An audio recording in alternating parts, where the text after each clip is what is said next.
What's up, TikTok fans? Coming at you with another video today. I wanted to get this out because I didn't stream today. I streamed a cooking stream in the morning, but I didn't do a stream regular time. And that was because I was just too busy. Too fucking busy. Because I've been cranking out cryptocurrency things. I've just been on that grind all today long.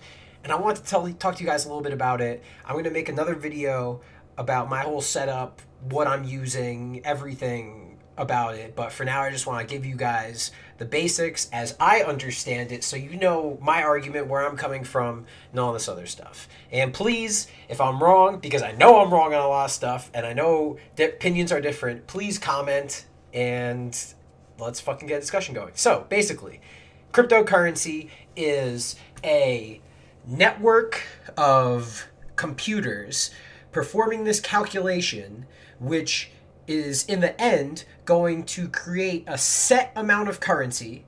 Bitcoin is it's 21 million Bitcoins, I think, is the total amount ever. And I think it's like 2040 or no, not 2040, something ridiculous. Something crazy will have computed them all, just because due to the nature of this computation, this mining, it's not like, oh, now there's like 20 million people more doing it, so we're going to get there 20 times as faster and, anything like that. No. That's not the way it works. But we won't go too crazy into it because we don't want to distract ourselves from the main point, which is that it's a currency that is given value by the people using it, and it's given value, or it has innate value in its transparency, because everybody's connected and working on it, so everybody gets to see what transactions have occurred. So I have talked about this a few times with a few friends. So one of the things that about money, this is how I think when I think about money. So we've got air, water, food, not really electricity, but we've got things like that we need them to, they're like necessities, and they're necessities because they're physical. We cannot survive without them, right? It's like we give them that power, or they have that power over us because we need it to survive, right? And money is not actually worth anything. It's not like we need to eat money to survive, Like, we need money to survive because society created money, but we don't need money it's not like, I'm going to go inhale some money, it's like, it's not like it's a sustenance thing. It's just just created, right? So this new form of currency, it's not not legitimate because there's no government behind it. That doesn't make it illegitimate. It's not like a government has to fucking get behind something to give it importance, because we as a society are what give it importance. Because this is not something, again, this isn't air, this isn't water, this isn't anything like that. This is all it's all as valuable as we say it is. And so why do I think it's valuable? Why do I think there's no bubble? Why do I think this shit's going to keep going? Why do I think it's a great time to invest?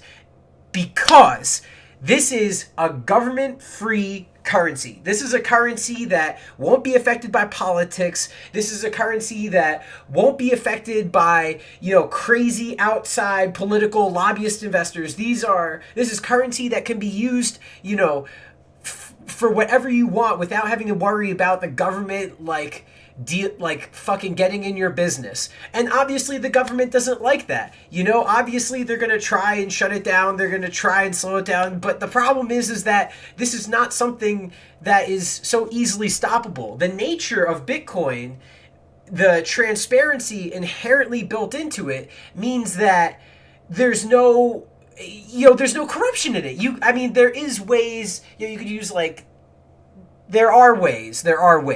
But that innate transparency, it's like, you don't know where fucking American government money goes. We don't know where this fucking money goes. You think the military really spends $50,000 for a hammer, where the fuck does all that money go? But at Bitcoin, even if it's someone buying it, you don't know who's buying it, You can see when, how much, everything on it. And everybody's committed to it. And the more the community grows, the harder it is to slow down, because it's just more and more people giving value to this currency. And so, it's like this bubble's gonna pop. It's not like people are gonna stop using this unless the government comes in and shuts it down. It is gonna be so fucking hard to slow this down. But what if the government does come in and intervene? Because that can happen. My biggest thing that I'm thinking of with this is net neutrality. The government is, so we've got this Bitcoin web, right? This Bitcoin web of all these users connected, everybody's mining, everybody can see everything, transparency, all the stuff we're talking about, right? So the way it is right now is the government can't be part of that spider web, of that chain, So what are they going to do?